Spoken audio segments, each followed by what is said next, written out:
வணக்கம் நண்பர்களே. இது VDL Vlogs. கதை கேட்கலாம் வாங்க. முல்லைக்கு தேர் கொடுத்த வீர யுக நாயகன் வேல்பாரியின் கதையை கேட்க வந்த உங்க எல்லாருக்கும் வணக்கம். போன எபிசோட்ல ஹிப்பாலஸ் குலசேகர பாண்டியனை படையெடுப்பு பகுதிகளில் போய் சந்திக்கிறான். அப்போ அவன் கேட்கிறான், சேரனின் மீதும் சோழனின் மீதும் பாரி நடத்திய தாக்குதலின் முழு விவரங்களும் நீங்கள் அறிவீர்கள் தானே? அதை கேட்டதும் குலசேகர பாண்டியன் சொல்றாரு, மற்ற இருவரும் இழைத்த தவறுகளை நாங்கள் இழைக்க மாட்டோம். அது மட்டுமல்ல, கழுகுக்கும் மலைக்காடைக்கும் உள்ள வேறுபாட்டை பத்தியும் ஹிப்பாலஸ் கிட்ட சொல்றான்.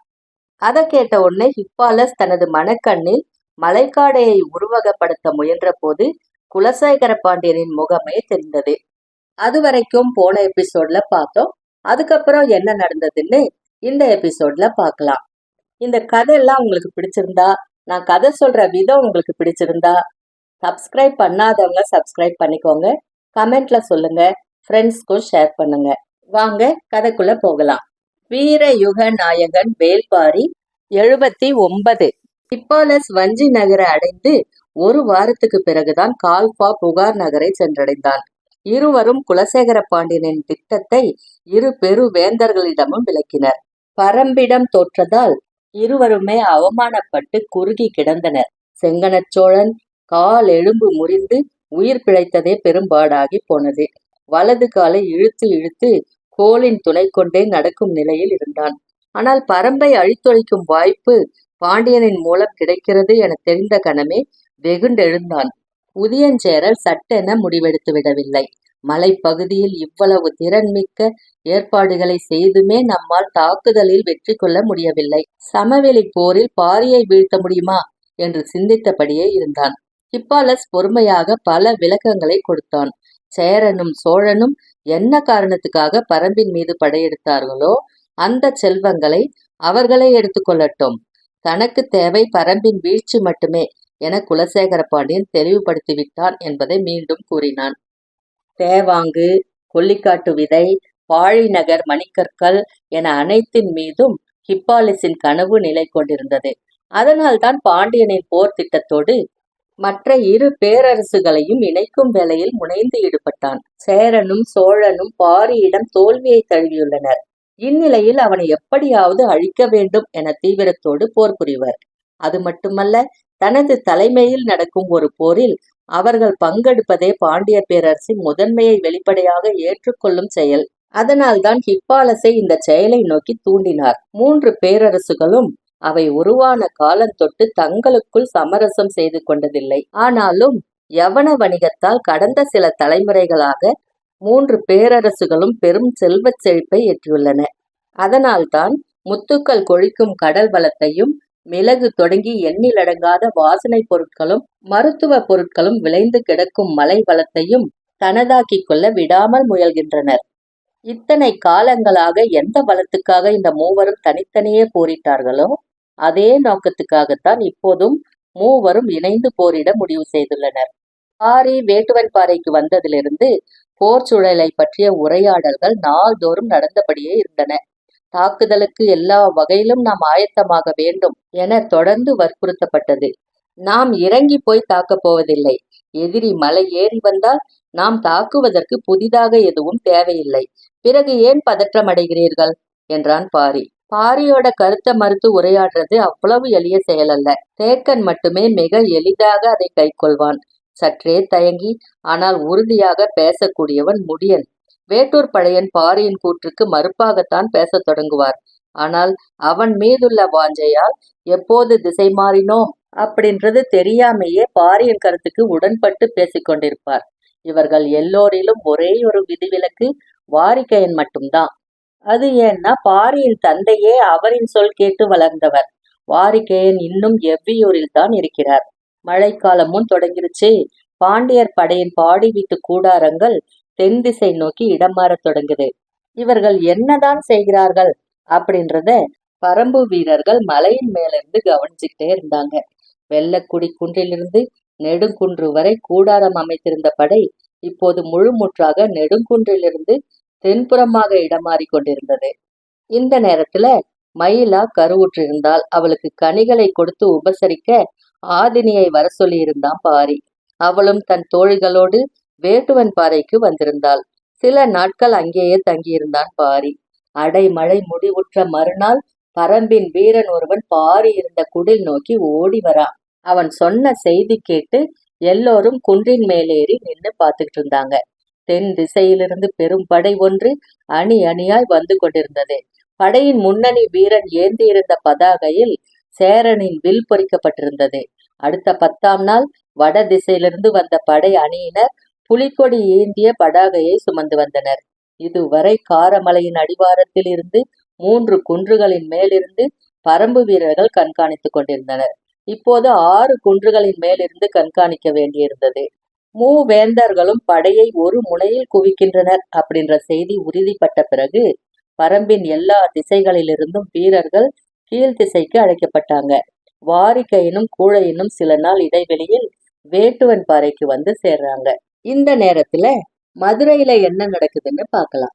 கருவூல பொறுப்பாளர் வெள்ளிக்கொண்டாரை தவிர மதுரையின் அரண்மனை நிர்வாக பொறுப்பிலிருந்து அனைவரும் வெங்கல் நாட்டுக்கு வந்து சேர்ந்திருந்தாங்க.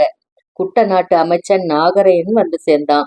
ஆயிமலையில் நடைபெற்ற தாக்குதலில் குடநாட்டு தளபதி எக்கல் மாடன் தலைமையிலான படை மட்டுமே முழுசா அழிந்திருந்துச்சு. குட்டநாட்டு தளபதி துடும்பன் தலைமையிலான படை பரம்புக்குள்ள நுழையாமையே நின்னுருச்சு. சோழ நாட்டு அமைச்சன் வளவன்காரியும் வந்து சேர்றான். பாண்டிய பேரரசின் தலைமை அமைச்சர் முசுகுந்தர் எல்லாரையும் ஒருங்கிணைந்து வழிநடத்தினாரு. அமைச்சர்களின் சந்திப்பு நடந்த பிறகுதான் வரப்போகும் படைகளின் தன்மையும் எண்ணிக்கையும் முழுமையாக தெரிய வருது. அந்த படைகளுக்கு தேவையான ஆயுதங்கள், அவற்றை செப்பனிடுவதற்கும் புதிதாக உருவாக்குவதற்கும் தேவையான ஏற்பாடுகள், உணவு ஏற்பாடுகள், பண்டகசாலைகள், மருத்துவர்கள், சிகிச்சைக்கான பகுதிகள், குதிரைகளுக்கும் யானைகளுக்குமான கட்டுத்தறிகள், போர்க்களத்துக்கான தேர்கள், அவற்றுக்கான பராமரிப்பாளர்கள், பிற கருவிகள், போர் விலங்குகளுக்கான கூலங்கள் ஆகிய எல்லாவற்றையும் செம்மையுற கணக்கிட்டாங்க. பரம்பின் தரப்புல ஆயுதங்களை தொடங்க வேண்டியதை பற்றிய உரையாடல் ஒரு வழியா முடிவுக்கு வருது. பாரி ஒப்புதல் வழங்கின பின்னாலதான் சிறுபாழி நகர்ல ஆயுதங்கள் உருவாக்கி கொண்டிருந்த அத்தனை பேரும் கீழ் திசைக்கு இடம் மாறியிருந்தாங்க. மூவேந்தர்களின் போர்ப்பாசறை வேட்டுவன் பாறையிலிருந்து பல காத தொலைவில் இருப்பதால் தங்களின் இருப்பிடத்தையும் மாற்ற முடிவு செஞ்சாங்க. மதுரையிலிருந்து தலைமை அமைச்சர் முசுகுந்தர் வரும்போதே அவரோட அரண்மனையின் தலைமை கணியன் அந்துவனும் வந்திருந்தான். மூலப்படை பாசறை அமைக்க போகும் நிலப்பகுதிக்கு 3 நாட்டு அமைச்சர்களும் அந்துவனும் மாணாக்கர்கள் சிலரும் புறப்பட்டு போயிருந்தாங்க. அவங்களெல்லாம் வரவேற்க மயூர் கிழார் நின்னுட்டு இருந்தாரு. முசுகுந்தர் அந்த பெரும் நிலப்பரப்பை குதிரையில் இருந்தபடியே பார்க்கிறாரு.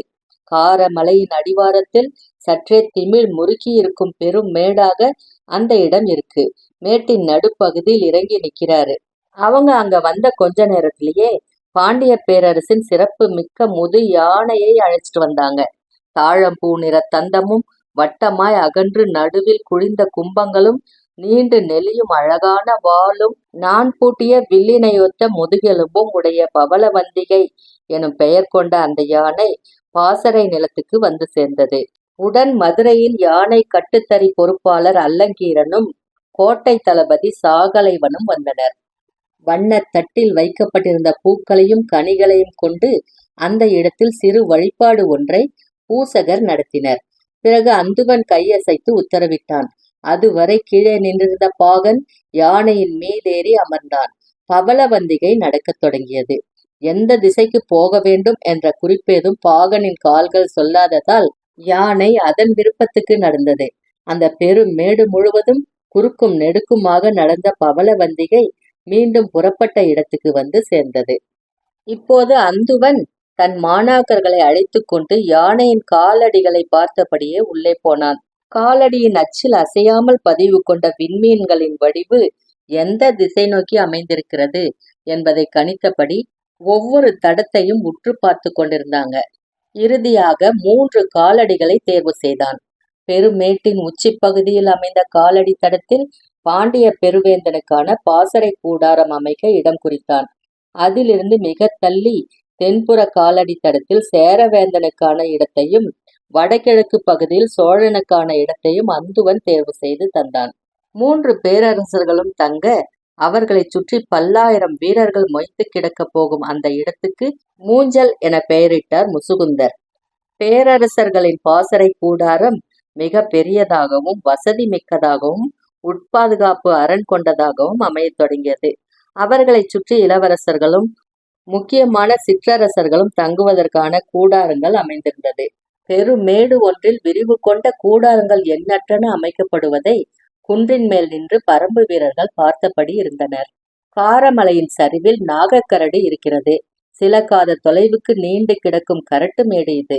வேட்டுவன் பாறை அளவே உயரம் கொண்டது. பரம்பின் வீரர்கள் நிலை கொள்ள இது ஏற்ற இடம் என்று தேக்கன் முடிவு செய்தான். அவற்றுக்கு சற்று மேலே காரமலையில் 20 பனை உயரத்தில் இரளிமேடு இருக்கிறது. ஆயுதங்களை வைக்கவும் மருத்துவ பயன்பாட்டுக்கு ஏற்ற இடமாகவும் அது இருக்கும் என கருதப்பட்டாலும் அந்த இடத்தை தேர்வு செய்ய சற்றே தயங்கினான் தேக்கன். வாரிக்கையனோ துணிந்து தேர்வு செய்ய சொன்னான். போரின் போது வீரர்கள் விரைவாக வந்து திரும்பும் தன்மையுடன் அமைவிடம் இருக்க வேண்டும் என்று தேக்கன் தயங்கினான். ஆனால் வாரிக்கையனோ இதுதான் போருக்கு பொருத்தமான அமைவிடம் அப்படின்னு சொல்றாரு. இரளிமேட்டின் இடதுபுறம் இருந்த சமதளமான பகுதிகளிலும் மலைச்சரிவுகள் முழுமையும் குடில்கள் அமைக்கும் பணிகள் தொடங்குது. பரம்பு வீரர்கள் எல்லா திசைகளிலிருந்தும் இரளிமேட்டுக்கு வர தொடங்குறாங்க. இந்த இடம்தான் நாம் முகாமிட்டுள்ள இடம் அப்படின்னு தெரிஞ்ச நிமிஷத்துல இருந்து எதிரிகள் நம்மை கண்காணிப்பாங்க. மையூர் கிழாரின் ஆட்கள் அவர்களுக்கு நல்லா உதவி செய்வாங்க. அதனால பரம்பு வீரர்கள் இரளிமேட்டுக்கும் நாகக்கரட்டுக்கும் வந்து சேர்றதையே எதிரிகளால கணிக்க முடியாதபடி இருக்கணும் அப்படின்னு சொல்றாரு வாரிக்கையன். இரவு அடிக்கடி மழை பெய்வதால் சுளுந்து கம்பை வெட்டி பந்தம் ஏற்றுங்கள் அப்படின்னு சொல்றாரு. சுளுந்து கம்பை கூறாக வெட்டி பந்தம் ஏற்றினால் அது அணையாமல் எரிந்து கொண்டே இருக்கும். சமதளத்திலிருந்து பார்த்தால் குகையின் தன்மையை எளிதில் மதிப்பிட முடியாது. குகைகளுக்குள் உரிய இடங்களில் விளக்குகளை அமைத்து குறியீடுகளை உருவாக்குறாங்க. பரம்பு வீரர்கள் வந்து குவிந்த வண்ணம் இருக்கிறாங்க. சிறுபாழியில் இருந்த தொழில் கூடங்கள் அத்தனையும் இரளிமேட்டுக்கு இடம்பெயருது. பெரும்பான்மையான குகைகள் ஆயுத கூடங்களுக்காக மட்டுமல்லாமல் உலைக்களங்களுக்காகவும் ஒதுக்கப்படுது. குதிரைகளுக்கான கட்டுத்தறிகள் இரளிமேட்டின் தென்புற சரிவில் அமைக்கப்பட்டு கொண்டிருந்தது. குகைகளுக்கும் கட்டுத்தறிகளுக்கும் இடையில் உணவு கூடங்கள் அமைந்தன. மருத்துவ கூடங்கள் அமைப்பது பற்றி பேசப்பட்டது. இந்த போரில் மருத்துவர்களின் பணி மிக முக்கியமானதாக இருக்க போகிறது. எனவே முரியநாசானை அழைத்து வர வேண்டும் அப்படின்னு சொல்றாரு பழையன். நோய்க்கான மருந்தை தருவதில் வல்லவர்கள் நிறைய பேர் இருக்காங்க. ஆனால் போரில் ஏற்பட போவது காயங்களும் முறிவுகளும் தான். அவற்றுக்கு மருந்தளிக்கிறதுல மிக வல்லவர் முரியநாசான் தான். பச்சை மலையின் வடதிசையில் ஓடும் மறையாற்றின் கரையில் அவர் இருக்கிறாரு. வயதாகி மிக தளர்ந்த அவரை இவ்வளவு தொலைவு வரவழைக்க வேண்டுமா அப்படின்னு தயங்குறாரு தேக்கன். வாரிக்கையனோ கட்டாயம் அவர் இங்கு நம்மோடு இருக்க வேண்டும் அப்படின்னு சொல்றாரு. சிவிகையில் உட்கார வைத்து தூக்கி வரும் எண்ணத்தோடு செய்தி அனுப்பப்பட்டது. முதலில் தயங்கிய முரியநாசான் பிறகு ஒரு நிபந்தனையோடு வர ஒப்புக்கொண்டார். எனது சிவிகையை தூக்கி வர 2 வரை மட்டுமே அனுப்ப வேண்டும். அவர்களும் என்னை கொண்டு வந்து சேர்க்கும் வரை உணவேதும் உண்ணக்கூடாது. தேக்கன் உள்ளிட்ட எல்லாரும் அதிர்ச்சிக்குள்ளாகிறாங்க. 10-12 நாள் பயண தொலைவை எப்படி உணவின்றி கடக்க முடியும்? அதுவும் 2 மட்டும் சிவிகையை தூக்கி கொண்டு அப்படின்னு எல்லாரும் தயங்கும் போது வாரிக்கையன் சொல்றாரு. மலை பாதையில் உணவேதுமின்றி சிவிகையை தூக்கி வரும் வீரர்கள் 2 அல்லது 3 நாட்கள் வர முடியும். அதற்கு பிறகும் அவர்கள் ஓடி வந்தால் மயக்கமடைந்து வீழ்வார்கள். அவர்களை குணப்படுத்தி மீண்டும் சிவிகையை தூக்க வைப்பது மருத்துவராகிய அவருடைய வேலை. நாம் ஏன் அதை பற்றி சிந்திக்க வேண்டும் அப்படின்னு சொல்றாரு. சரி அப்படின்னு ஒத்துக்கிட்ட தேக்கன் வலிமை மிகுந்த போர் வீரர்கள் 2 பேரை தேர்வு செய்யறான். ஆனா வாரிக்கையனோ அவங்க வேணாம் அப்படின்னு சொல்லி தோற்றத்தில் எளிமையான 2 வரை அனுப்பி வைக்கிறாரு. 12 நாட்களில் வந்து சேர வேண்டிய அவர்கள் 8ஆம் நாள் காலையிலேயே வந்து சேர்ந்தனர். இதுதான் நடக்கும் என வாரிக்கையனுக்கு தெரியும். அதனால அவருக்கு ஒன்றும் வியப்பில்லை. சிவிகையை தூக்கி வந்த 2 பேரும் புறப்பட்ட இடத்திலிருந்து இப்போது வரை உணவு ஏதும் உண்ணவே இல்லை. முழு வேகத்தோட வந்து சேர்ந்திருக்கிறாங்க அப்படின்ற செய்தி வீரர்கள் எல்லாருக்கும் பரவுது. எப்படி இது நடந்தது அப்படின்னு எல்லாரும் பேசிக்கிட்டு இருக்கும் போது மருத்துவர்களிடமிருந்து உண்மை வெளிவருது. முரியநாசான் செய்து வைத்துள்ள திங்கள் மூலிகையை உட்கொண்டால் பல நாட்களுக்கு பசி எடுக்காது, ஆற்றலும் குறையாது அப்படின்றது. மருத்துவனின் வருகை மருத்துவத்தால் அறியப்பட வேண்டும். முரிய ஆசானின் வருகை அப்படியே அறியப்பட்டது. பரம்பின் அனைத்து வகையான மருத்துவர்களும் முன்னரே இரளிமேட்டுக்கு வந்து சேர்ந்திருந்தாங்க. மருத்துவ பேராசானோடு பணி செய்யும் வாய்ப்புக்காக பல காலம் காத்திருந்தவங்க அவங்கெல்லாம். போர் அப்படின்றது எதிரிகள் 2 பேருக்கு மட்டும் நடக்கிறது இல்ல, வீரர்களுக்கும் மருத்துவர்களுக்கும் இடையில் நடப்பதும் கூட. எதிரிகள் எவ்வளவு காயத்தை உருவாக்கினாலும் குணப்படுத்தி மீண்டும் வீரனை வாள் ஏந்த வைப்பேன் அப்படின்னு ஒவ்வொரு மருத்துவனும் மூலிகை சாற்றை பிழிகிறான். ஒவ்வொரு நாளும் போர் முடியும் கணத்தில்தான் போரை அறிந்து கொள்ளுதல் தொடங்குது. அன்றைய இரவின் காட்சிகள் தாம் மறுநாள் அவனது மன உறுதியை தீர்மானிக்குது. மரண மெய்தியவர்கள் மரணத்தின் மீது அச்சமூட்டுவதில்லை. உடல் சிதைக்கப்பட்டு மருத்துவர்களால் எதுவும் செய்ய முடியாமல் எங்கும் கதறி ஓசையோடு இழுபட்டு கிடப்பவர்கள்தான் ஒவ்வொரு போர் வீரனையும் நிலைகுலைய செய்கிறார்கள். அதனால போர்க்களத்தில் தாக்குண்டவங்கள மருத்துவ சாலை நோக்கி தூக்கி வர்ற வேலையை வீரர்கள் செய்யக்கூடாது அப்படின்னு பேரரசுகள் விதி செய்துள்ளன. அந்த வேலையை செய்யறதுக்கு தனிப்படையை அமைச்சிருக்காங்க. போரின் விதியை வீரனின் வாளும் மருத்துவனின் பச்சிலைகளும் இணைந்தே தீர்மானிக்குது. பரம்பு வீரர்கள் இணையற்ற நம்பிக்கையோடு வாளினை ஏந்தவும் நாணினை இழுக்கவும் எதிரி படையை சிதைத்து முன்னேறவும் மருத்துவர்களும் முக்கிய காரணம். அதுவும் முரிய நாசான் களம் நோக்கி வந்துள்ள செய்தி பரம்பு வீரர்களுக்கு மட்டற்ற வேகத்தை கொடுக்குது. மரணத்தை மிதித்து நடக்க ஒவ்வொரு வீரனும் ஆசைப்படுறான். முரிய நாசான் இரளிமேட்டுக்கு வந்த அன்னைக்குதான் மூஞ்சலில் வேந்தர்களுக்கு கூடாரங்கள் அமைக்கும் பணி முடிவுக்கு வருது. மூவேந்தர்களுக்கு 3 பெரும் கூடாரங்கள், மூவரும் சந்தித்து உரையாட மாளிகை வடிவிலான பெருங்கூடாரம் ஒன்று, வேந்தர்களுக்கான பணியாளர்கள், மருத்துவர்கள், உணவுச்சாலைகள் ஆகியவற்றுக்காக 3 கூடாரங்கள், போரில் பங்கெடுக்கும் அரச குடும்பத்தினர் தங்குவதற்காக 5 கூடாரங்கள் என்று மொத்தம் 12 கூடாரங்கள், ஆயுத பயிற்சிக்கான களம் என அனைத்தும் கொண்ட விரிவான அமைப்போடு மூஞ்சல் நகர் தயாரானது. கடல் போல் பரவி கிடந்த படை வீரர்களின் வாழ்த்தொலி முழங்க உதியஞ்சேரலின் தேர் தென் திசையிலிருந்து மூஞ்சல் நோக்கி வந்து கொண்டிருந்தது. தேருக்கு முன்னால் சேர நாட்டு தளபதி துடும்பன் குதிரையில் வந்து கொண்டிருந்தான். அவனுக்கு முன்னால் கவச வீரர்கள் அணிவகுத்து வந்தனர். நான் ஏற்றப்பட்ட வில்லை பதாகையில் தாங்கி வீரன் முதலாவதாக வர அவனைத் தொடர்ந்து அணி அணியாய் சேர வீரர்கள் வந்து கொண்டிருந்தனர். மூஞ்சலின் வீதி எங்கும் நிறைந்துள்ள பாதுகாப்பு வீரர்களின் வாழ்த்தொலிகளை ஏற்றபடி தனக்கான பாசறை கூடாரத்துக்குள் நுழைந்தான் உதியஞ்சேரல். தான் நினைத்ததை விட உதியஞ்சேரல் இளமையோடு இருக்கிறார் அப்படின்னு நினைச்ச முசுகுந்தருக்கு அவனுடைய தோளின் மேல் கருங்குரங்கு குட்டி ஒன்று உட்கார்ந்திருப்பது ஏன் அப்படின்னு புரியல. உதியஞ்சேரல் வந்த மறுநாள் சோழ பேரரசனுக்கான வாழ்த்தொலிகளால் படைக்கல கொட்டில் குலுங்குது. புலிகொடி ஏந்திய பதாகையை யானையின் மீது தாங்கி பிடித்த வீரன் முன்வர அவனைத் தொடர்ந்து பேரரசரின் தேர் வந்து கொண்டிருந்தது. தேருக்குள் தந்தையும் மகனும் இருந்தனர். செங்கணச் சோழனுக்கு கால் முறிவு கொண்டதால் அவனால் நின்று போரிட முடியாது. மற்ற 2 பேரரசர்களும் போரில் நேரடியாக ஈடுபடும் போது சோழ பேரரசர் மட்டும் நேரடி போரில் ஈடுபடாமல் இருந்தால் அது சோழ நாட்டுக்கு பேரவமானமாகும். அதனால மகனின் சார்பில் நான் போரில் பங்கெடுப்பேன் அப்படின்னு சொல்லி சோழவேளன் உடன் வந்தாரு.